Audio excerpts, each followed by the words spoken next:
Cooper Talk. Welcome to Cooper Talk. I'm your host, Steve Cooper, and remember, I'm only as hip as my guests. I gotta tell you something, people.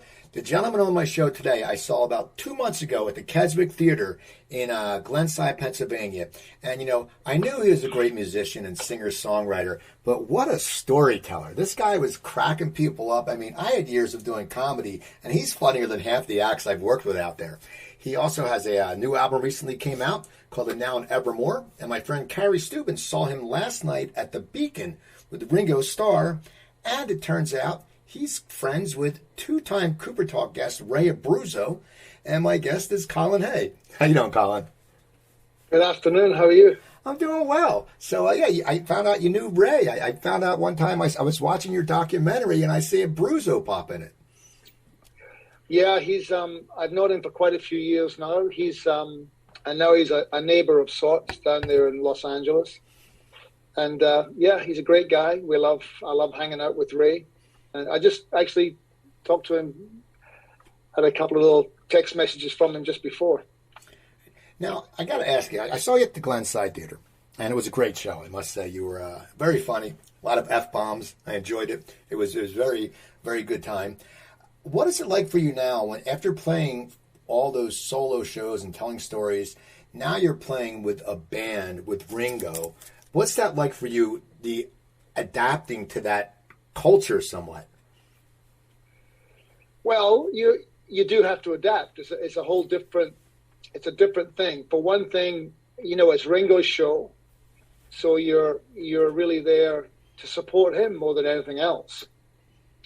And you're a side guy for everyone else, so you have to make sure you can figure out the parts to play and somehow add to what has already been hits for other people, whether it be Edgar Winter or Steve Lukather or Hamish Stewart or Ringo for that matter. So you find your place. You find your place within that group of people, but it comes together pretty quickly, and it's really starting to sound like a band now, which is really cool. But it's a different thing. It's really all about Ringo. I mean, you turn around and Ringo's playing the drums, and that really never gets old. Now, how did you hook up with Ringo? I mean, for any musician, it must be amazing to sit there and say, "Oh, I'm going to play with a Beatle." I mean, you talked about it on your show at Glenside, but how did this relationship start with Ringo? Well, it starts in many ways the same way that it starts for everybody, I think. Somehow your name ends up on a list of musicians who can, hopefully still stand up straight and sing their songs. And if they figure out your work within the framework of the Ringo Starr All-Star Band, you get a call. And that's what happened to me in 2003. I got a call saying that I want to go out with Ringo, and I did one tour then, and then I did a television show with him after that. But then I didn't get asked back until 2008, and I did it in 2008. Then I didn't do it for a decade, and then I've done it since 2018. So I guess you just he used to switch the bands up all the time, and now I think he tends to like, if a band works, he tends to keep that and rather than change it up all the time. So, but it's you're just happy to get the call, and so that's how it happened. But I mean, I don't know. I think that my name was given to him perhaps by the people that he works with that put together the tours, and they you have to fit a certain. You have to have had hits of your own. They have to be hits that will still work, and you still have to be able to play them and sing them. Now, he's on your latest album, Now and Evermore. How did you get him involved? Because that's pretty cool when you go, "Hey, Ringo Starr was on my album. Man, what did you guys do? Yeah, don't worry about it. Just sit down there." But how did that come up? Well, when I wrote the song Now and the Evermore, I had always imagined Ringo playing on it. It's a song that has elements of my childhood in it, and it was a pandemic song, but it was one of those songs where you were sitting around, contemplating mortality during the pandemic and thinking, well, it was when a lot of people were dying, quite frankly, before they had vaccines. And so I was just thinking about my upbringing, my parents. And of course, whenever I think about my upbringing in a music shop, I always think about the Beatles because they were so much a part of my childhood.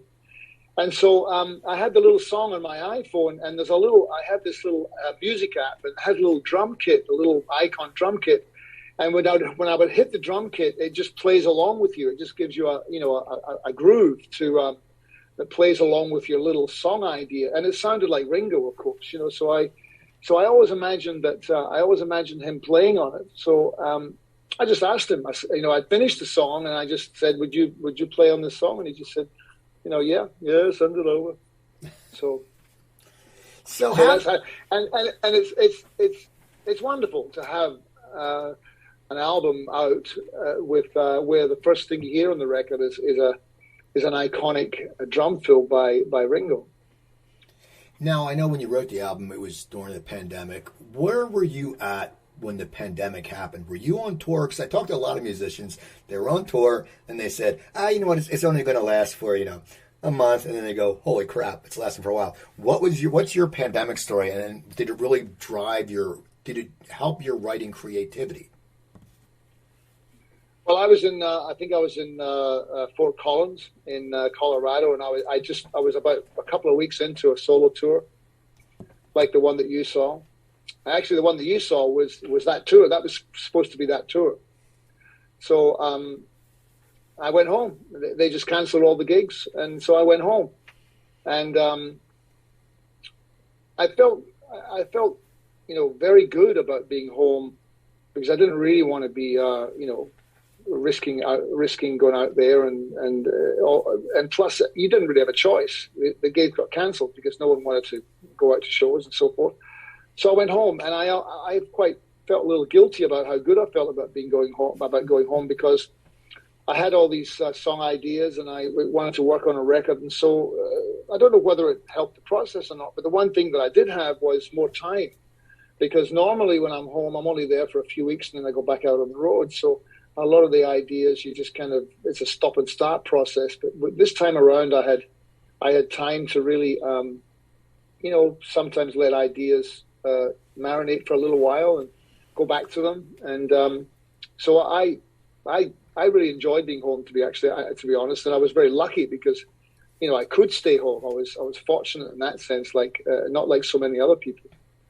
So I did a couple of albums in that time. Wrote a lot of songs, and I did a covers record, and then I did this Now and the Evermore album. So yeah, it was. And I just stayed at home with with my wife and dog, and we just enjoyed our time together, which was a very rare thing. Now, how do you keep this writing up? You've done like 15 solo albums. It's not like it's something that most people, they have 5 albums in them. I mean, do you just wake up every day and sit down and write, or do you sit there and when something strikes you, you sit down and write it? What's your writing process?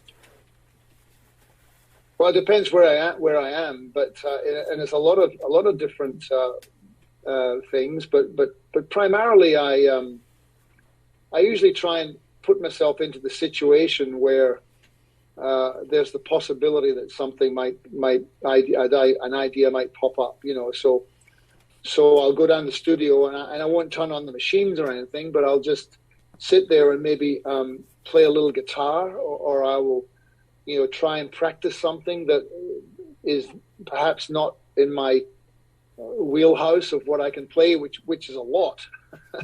So I try and I'll go down a different path. There's lots of online guitar tuition and so forth. You can which I still do, and sometimes I just go down a different, play a few chords that I'm not really, too familiar with, and if you're playing the guitar and you're sitting there and you're just not really consciously thinking about writing a song, often that's where ideas pop up, or you're in that particular space where you're not on the telephone, you're not checking this, checking that.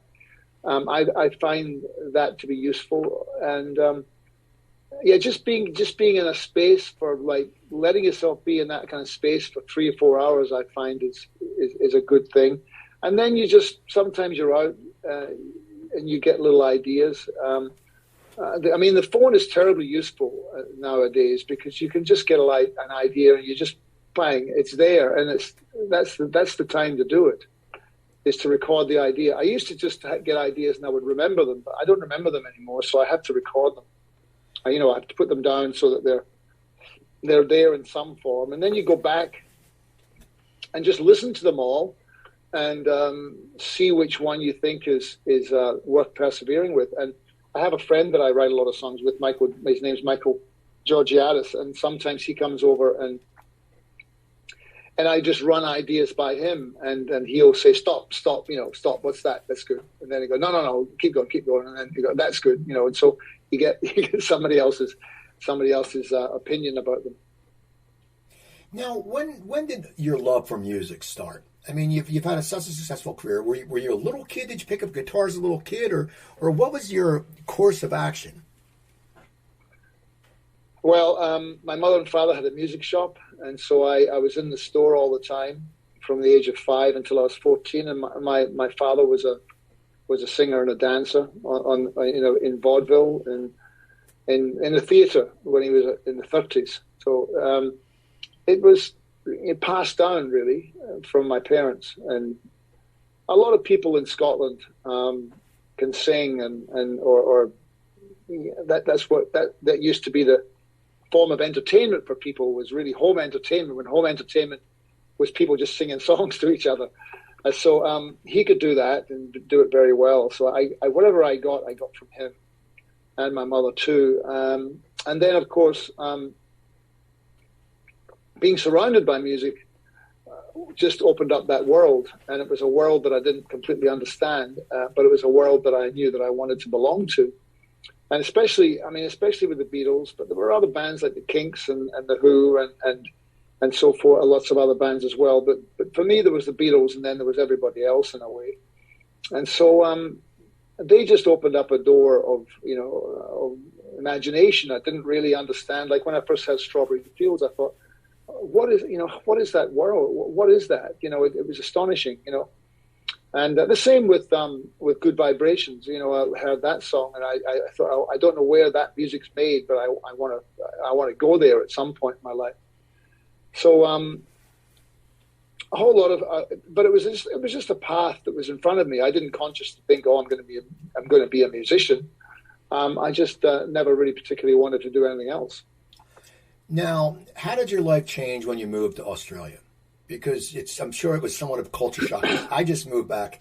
I grew up in New Jersey. I lived in LA for 20-odd years. I just moved back to New Jersey, and it was culture shock. Big difference between there. But how is it for you when you moved? Well, let me ask you this: what did it feel? What was it? How is it being back? Is it okay being back in your home state? I like it because I miss it. I was gone for 25 years. So when you come back and you're older and you're mature, and you bring so much more knowledge back just for the fact that you've been worldly. A lot of people I grew up with, grew up in a nice town, but a lot of them stayed here. And when you talk to them, you go, man, I know you may be a doctor and a lawyer, but I got to live over in California and I got to live in San Diego. So for me, it was good, and I'm glad I'm back. But I would never traded me moving from LA back. I mean, I'm glad I lived in LA.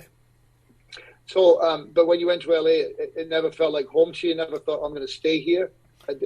When you're back in New Jersey, it feels like you're home again. It feels like you've come home. Yeah, because it's where I was here for my high school, college. But I know you weren't. Right. How old when you moved to Australia? I was 14, and so it was a mind blower. It was fantastic in many ways. I mean, I missed certain things about Scotland because it was my home, and it's also a great place. And that became a snapshot in my memory and it became somewhat hallucinogenic almost, or heavenly. I mean, I didn't go back for 16 years, but when I arrived in Australia, it was so it's such an amazing place, especially when you're that age. You would, you would go, for example, someone would say to me, "What are you doing on Friday night?" And I go, "Oh, nothing. We're going to go down to surf." And so someone would come and pick you up, and 16 years old or something, and they have a car. I mean, you don't have a car in Scotland until you're about 36. You know what I mean? And they would pick you up, and you drive down to the ocean, or you'd go down to the ocean in the back of someone's motorbike, and you'd sleep on the beach. It was like, who does that? It was really a much. It might have been illusory, but it was a much freer place to live. There was much less social entrenchment than there was where I grew up in Scotland. So yeah, it was. There were so many other things, and there was a lot of people playing music, and it was a pretty joyous thing. I remember. I still have that feeling of when I first arrived. I can still taste it and smell it and feel it because it was such an important event of that year, traveling to the other side of the world. I mean, the other thing that happened was that Sgt. Pepper got released, and so they were the two things that I remember in June of '67. Was that album got released and I arrived in Australia. They're the two biggest memories from that time. Now, as you're in Australia, how does Men at Work form? Because, that's how I thought. I mean, I remember seeing you, and I got to say, I have a lazy eye also, and I know your record company was called Lazy Eye Records, and I was like, when I would see the videos, I go, all right, he's on TV, I can do that, and it always made me feel good.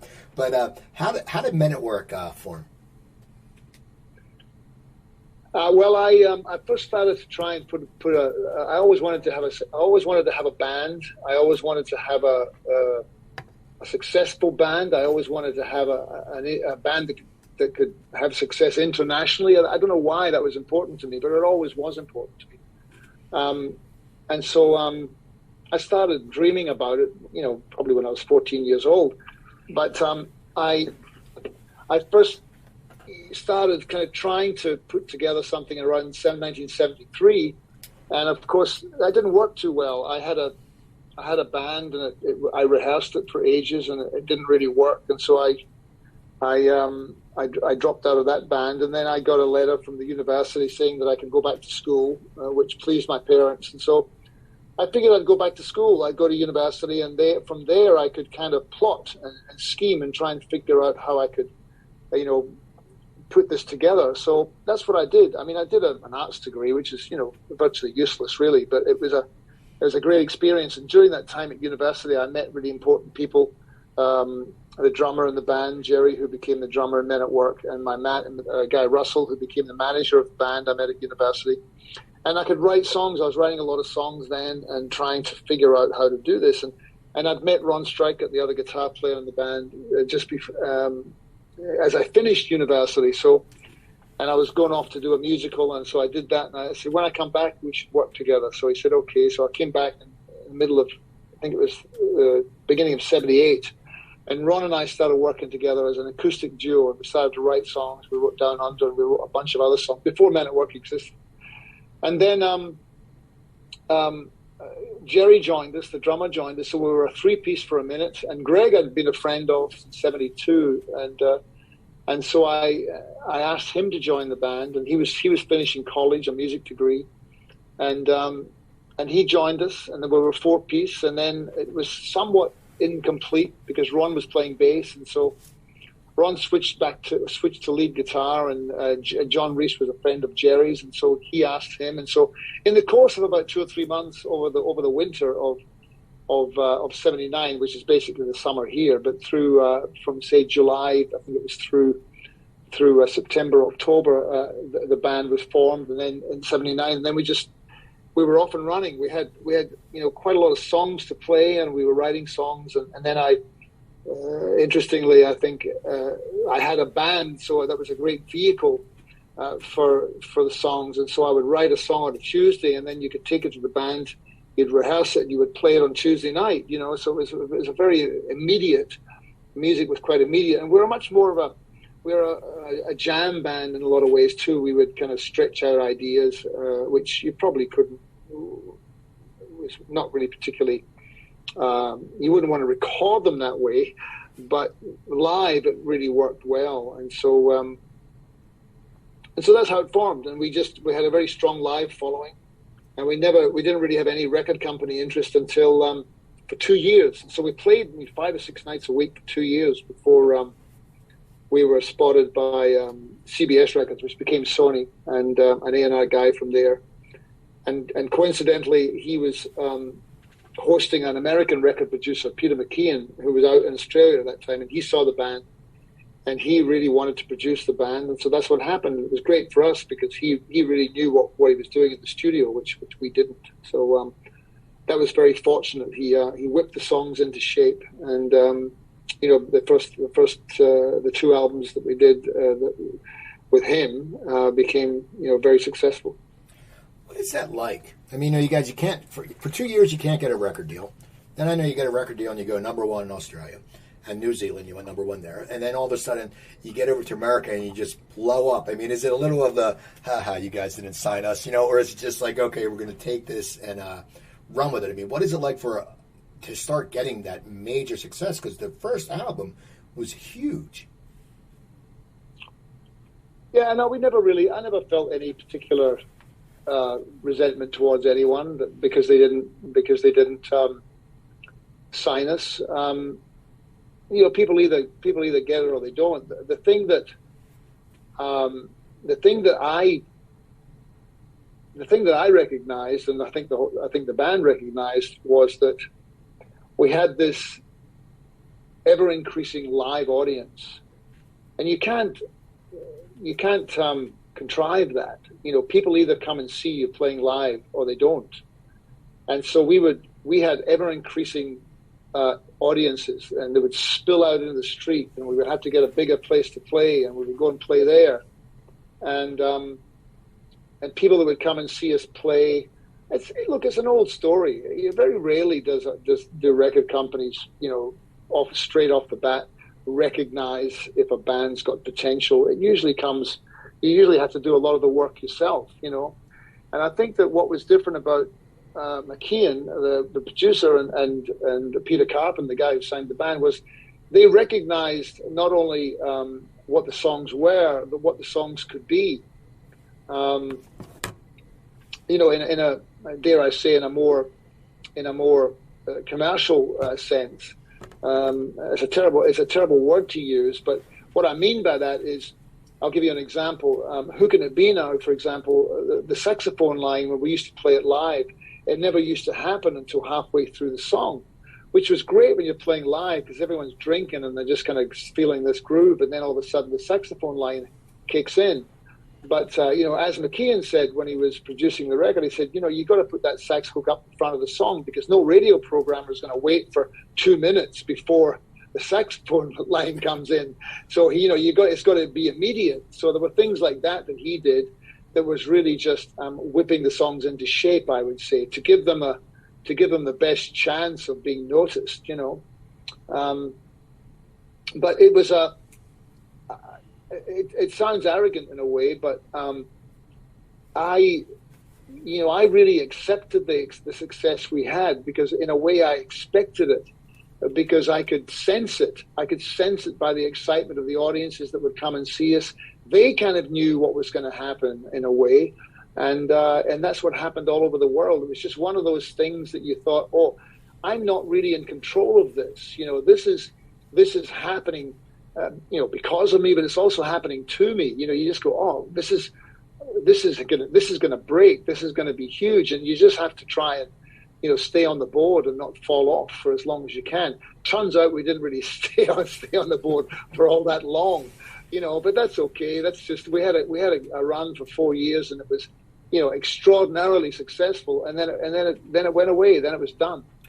Now, yeah. No, a lot of us in America, we got turned on to you by MTV with the first 2 videos, Who Can It Be Now and Down Under, which were completely different videos. But tell me about the shooting of those videos, because, after that, like the videos, musicians tell me they end up these videos that have like a $300,000 budget. Of course, it's coming out of their pocket. But what was the shooting of those videos like? Because we all remember them, but they're not overdone.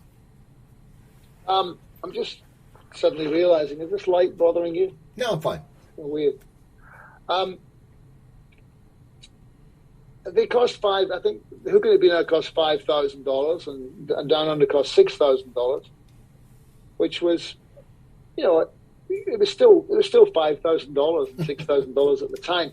We had to argue quite a lot to get that extra $1,000 for Down Under.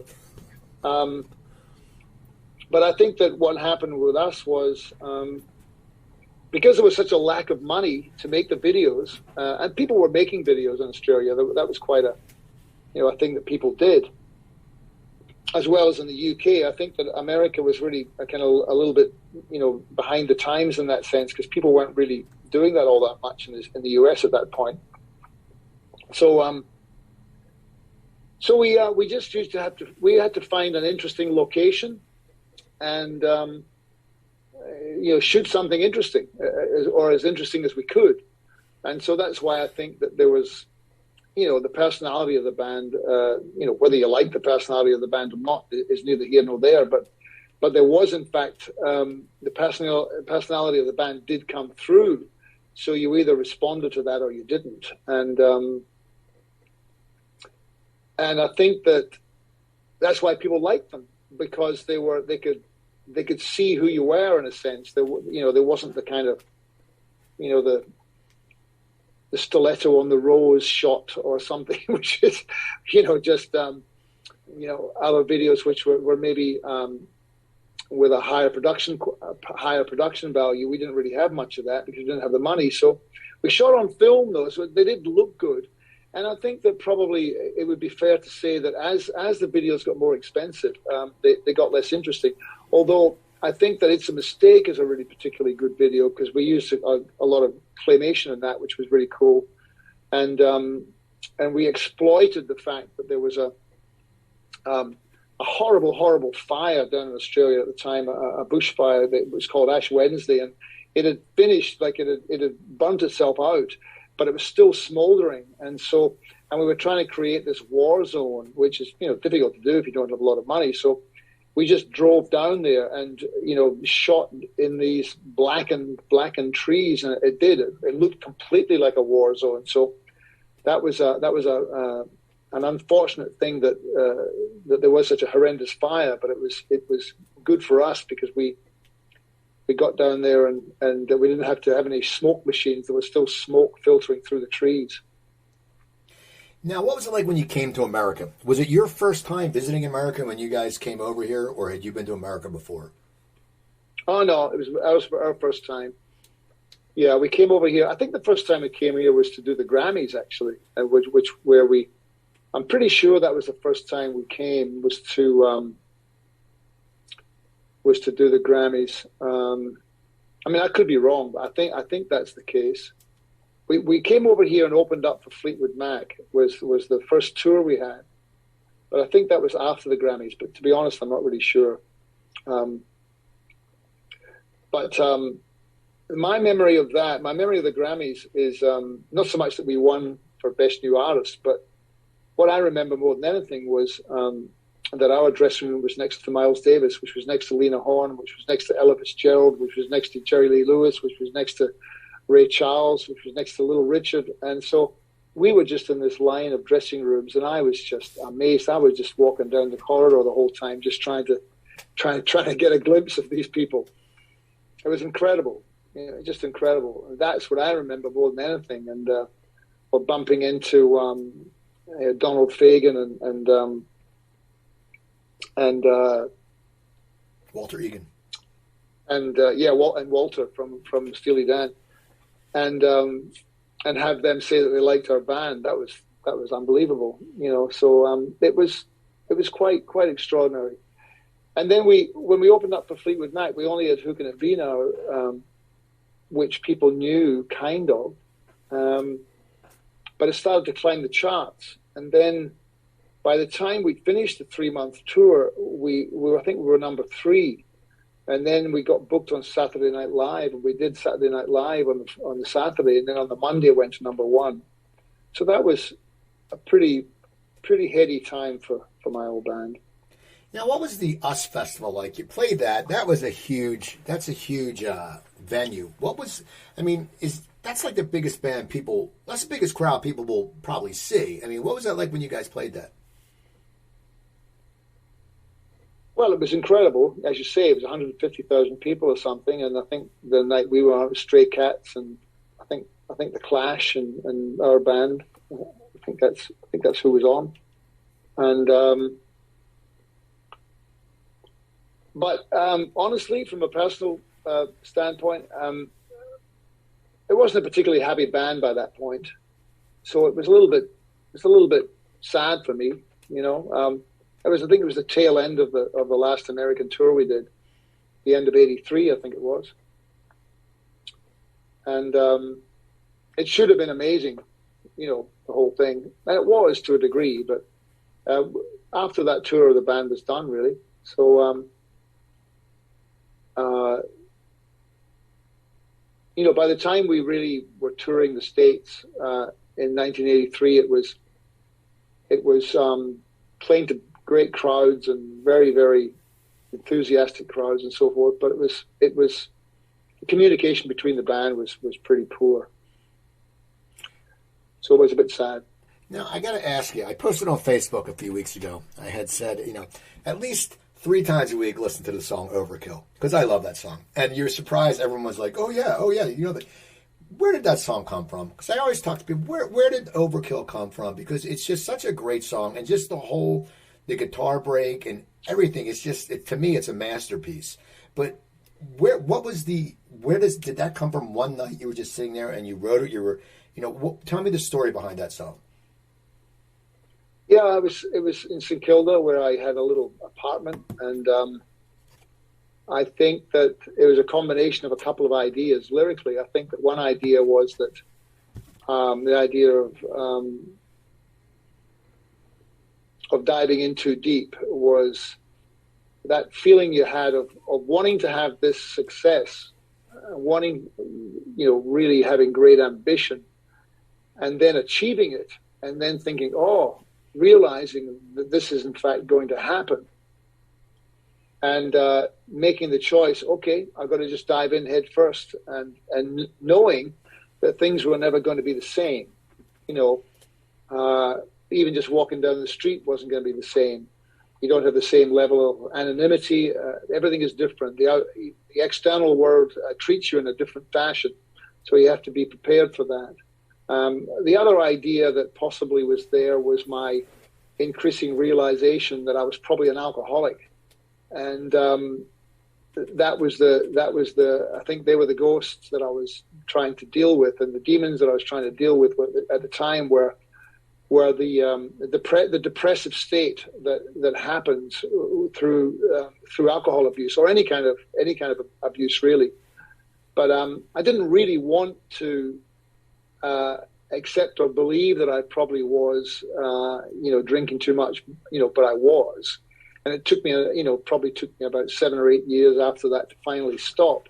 But I think that looking back on it, I didn't really think about that at the time, but I think that that's probably, you know, what I was trying to express that was happening internally. But musically, I think it's interesting. I think that there's, there's a haunting quality to the chords that just it's simple, and yet if you want to call it the chorus, but no, the kind of B section of the song goes to a couple of interesting places, and I think it seems to I don't know how to it touches people in a certain way.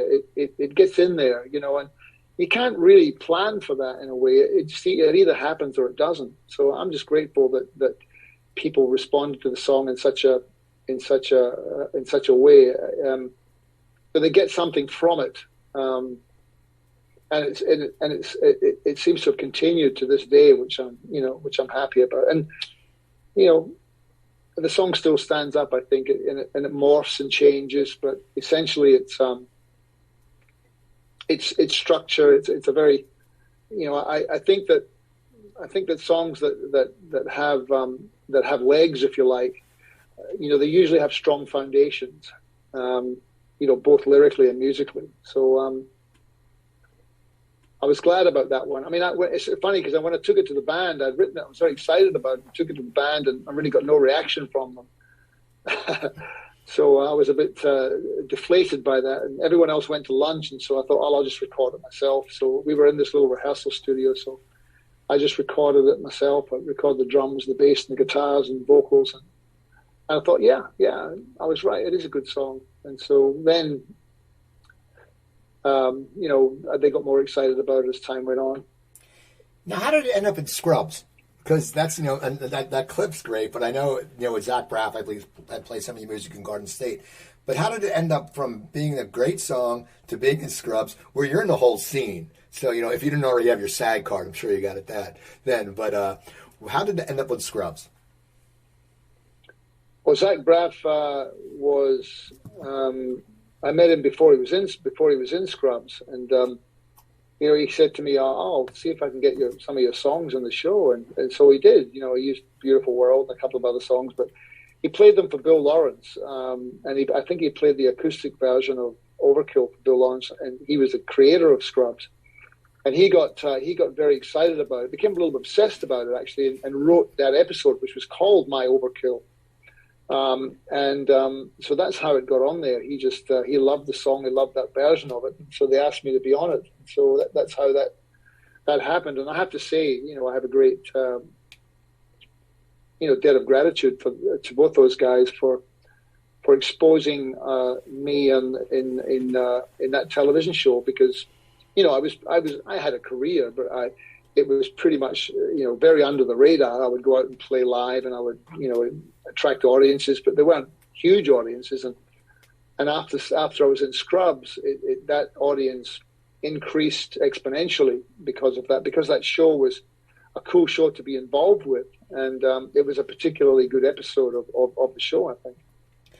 Now, when Men at Work broke up, you went on a solo career. What is that like when you're, because you've had the career with the band? Were you scared at first, or did you say, I've written a lot of music, I'm talented? I mean, what was it like when you first started sitting there recording that first solo album? Because you probably were used to your other guys, your friends that you played with. What is it like when you went on your own? Well, I was pretty happy to be on my own, actually. Truth be told. Because I was sick. I didn't want to be in a band anymore. When I was making "Looking for Jack," which was the first album that I made after Men at Work, I made it in England with a great record producer called Robin Miller, and that was really, I was still kind of, coming out of the Men at Work thing. I think it was 1980. Well, I can't remember what it was. I think it was either 1985 or 1986, I think I recorded that album in England. And it was a lovely record. There's lots of good things on that record. And I think that Robin, he's told me since, he thought it was going to be a Men at Work record, but it was, and it came out under the title of Colin James Hay, which was probably a mistake, because I think I was trying to establish myself as being a different entity from who I was in Men at Work. But ultimately, I think it was a mistake. I should have just either, called it, Colin Hay, because that was a simpler approach. So it seemed to confuse people, I think. And then I had a little band called the Colin Hay Band, and I went back to Australia. I got signed to MCA Records. I got off Columbia, and I went to MCA for a record, which was ultimately a mistake. But you don't realize it at the time. And I made one record for them, and I had a little band in Melbourne, just myself, a drummer and bass player, and a fiddle and mandolin player. And we made an album called Wayfaring Sons, which didn't do much either. Had a really massive hit in Brazil with one song, and so we did Rock in Rio. I only did 2 shows that year. I did one at the Esplanade Hotel in St Kilda to 150 people, and one in Rock in Rio to 150,000 people. They were the only 2 shows that I did on that tour. And so then basically, I'm trying to make this story short, but I'm not doing a very good job. After that, I had a choice. I could either go back to Australia and kind of figure out what to do next, and I was about to be dropped by MCA Records, or I could just stay in Los Angeles. So I decided just to stay. And that was when the transition happened between going, oh, I see, I'm really on my own now. So I just kind of thought, okay, I'm by myself. I didn't have a record label. I didn't have any management to speak of, and I didn't have an agent, and I couldn't really get any interest in me whatsoever. So I just started going out on the road, and that's what I did for 13 years before I had any interest from any record label or any, dare I say, proper record label. As an independent label in Nashville called Compass Records, and so they started releasing my stuff in 2003. But I was on my own, pretty much touring for 13 years or so, and so I've been working with Compass for since then. They're an independent record label, and they're a small label, and they have an infrastructure at least, so people know where they can buy the records if they want to. And I just have this little, the model, which is what I didn't really think it was. I didn't, recognize it as a model, so to speak. But it really is what a lot of people do now. Is they make records and they go out and perform them and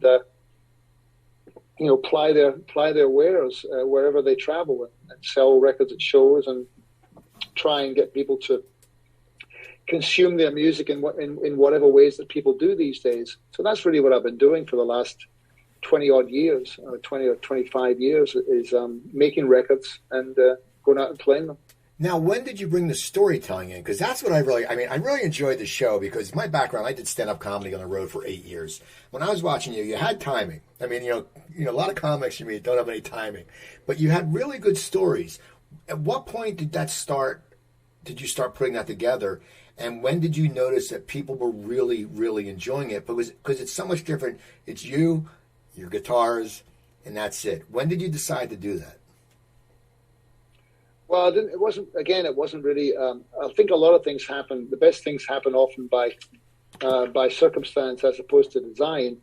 And I was when I started to play live in the early '90s. Hardly anyone was coming to the shows. There might be 40 people, 50 people in these rooms, in kind of 200 or 300 capacity small rooms. But there was sometimes they were quarter full. And I noticed that people were they looked embarrassed for me almost, like, why is this guy doing this? He doesn't have to do this. He was a big famous rock star. Why is he in these small rooms playing? And to be honest, I didn't really know myself particularly, but it was a way of. It was just a way of. It was something that I knew I could do. I knew that I could play a few songs and sing. And so what I started to do was, because it was quite a small room, it seemed like almost like a lounge room feeling. So I just started to tell people what had happened to me, and as I did that, I noticed that people would lean a little closer, and they wanted to know about those kinds of things. And so it became almost conspiratorial between myself and the audience. It became almost a little secret, that people would tell other people. People would tell their friends, "Oh, you got to go and see this guy because he does this and he does that." And then after a little while, I kind of realized that people want to. If they come and see you, they don't want to, because that they weren't.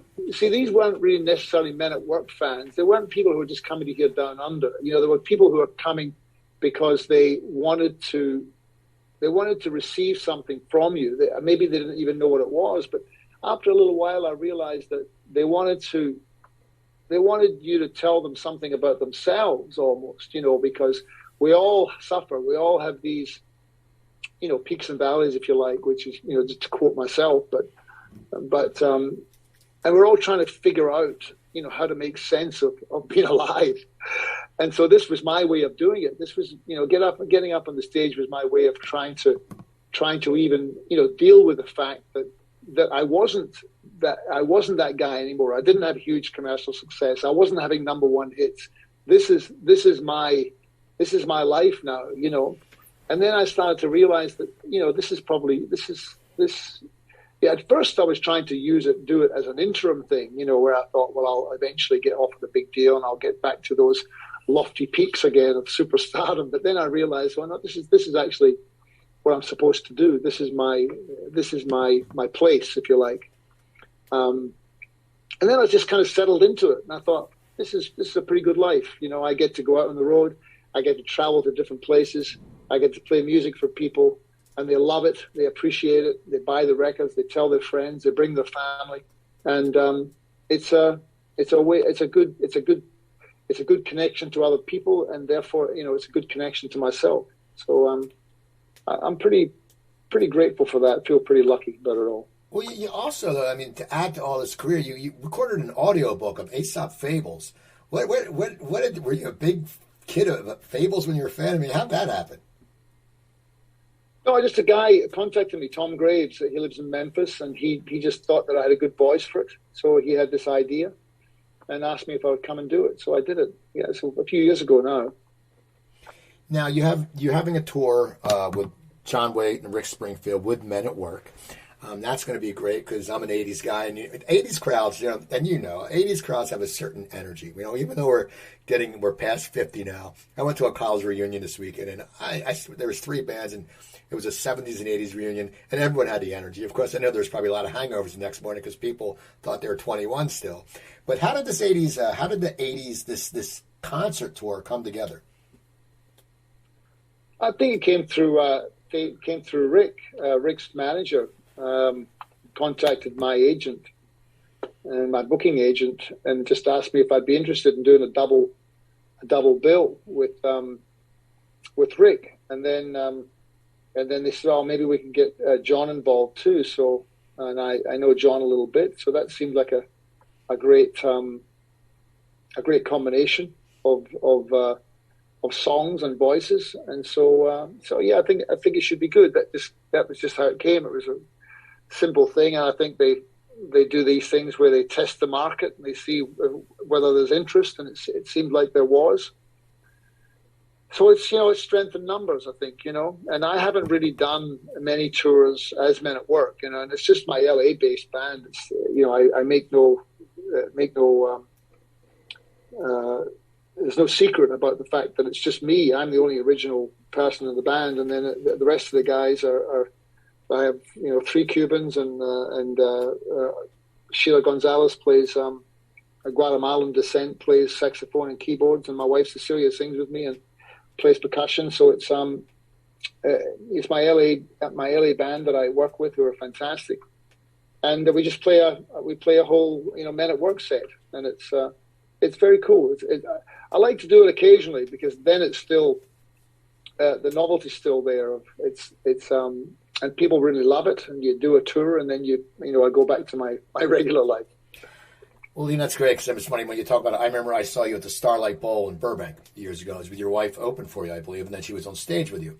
I remember. Yeah, she had the wild plans. Yeah, exactly. So how'd you meet her? How'd you meet her? She's a fellow musician. Were you on the road, or because this is cool that you're both musicians, and now I know she helped you produce some stuff. How did you guys meet?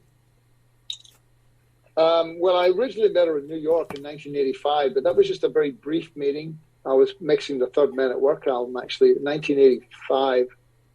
And but I just met her in the studio, but that was only for a little while. She was in the studio, another part of the studio working.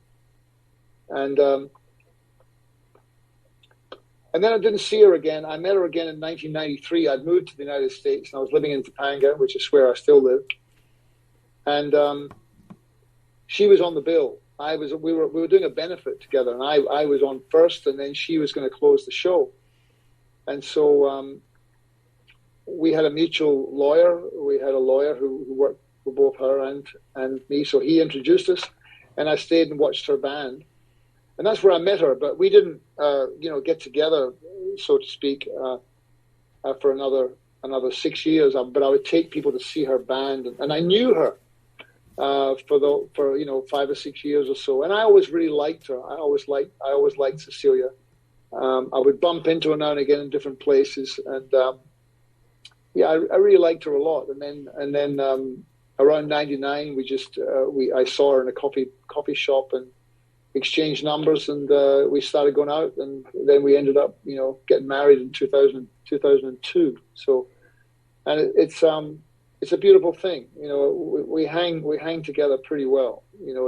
It's all about that. I think it's it's all about being able to spend a lot of time together and still like each other, you know.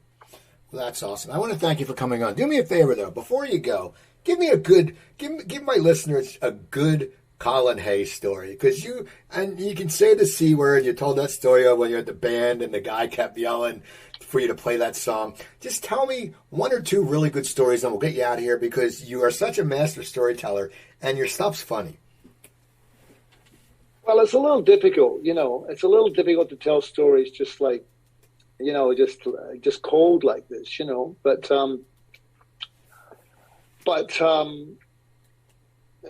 you know, the one that springs to mind is just really seeing as I'm playing in Ringo's band. You know, before we went on tour with Ringo, I went down to Ringo's place to take some tour photographs for the tour book. And Steve Lukather was there, and it was just me and Steve and Ringo and the photographer. And I took my vinyl copy of I Just Don't Know What to Do With Myself down there, and I took a couple of copies, and I gave one to Steve to look at. I said, I've done this covers record, and he had it in his hand. He said, oh, that's cool, man, that's really great. Why are you doing that song? And Ringo came over and he said, oh, what you got there? What you got there? And I said, oh, it's my covers record, you know. And he said, oh, give us a look. And so he grabbed the record. He's going, oh, you're doing that song? Yeah, great. Oh, you're doing that song? Oh, I love that song. Yeah, really good. Oh, you're doing a couple of our songs? Yeah, great, really good. I said, do you want to have that record? He goes, oh, not really. Well, I want to thank you. People, the website. See, I told you it's difficult to do. No, I know. It was good, though. It is funny. I heard you do it live. It's a good story. It's, you know, because you do have a certain... Have you ever done stand-up? Have you ever, like, actually tried stand-up comedy? No. Okay, well, you should, because you're very funny. But people, go to the website, colinhay.com. You can see he's so busy. He has so much stuff going. Go buy his latest album, Now and Evermore. It's very good. Go back. He has like so many solo albums. Just go listen to him, buy him, send him money. Get the guy, get him money. That's always good. So people, go check him out. Follow up on Ringo's tours coming around and the summer tour. Go to my website. Check out my show, coopertalk.net. You can find over 900 episodes. Email me at cooper@coopertalk.net. Twitter's at CooperTalk. Instagram at CooperTalk1. Remember, I'm Steve Cooper. I'm only as hip as my guest. Don't forget, drink your water, eat your vegetables, take your vitamins, and I'll talk to you guys next time.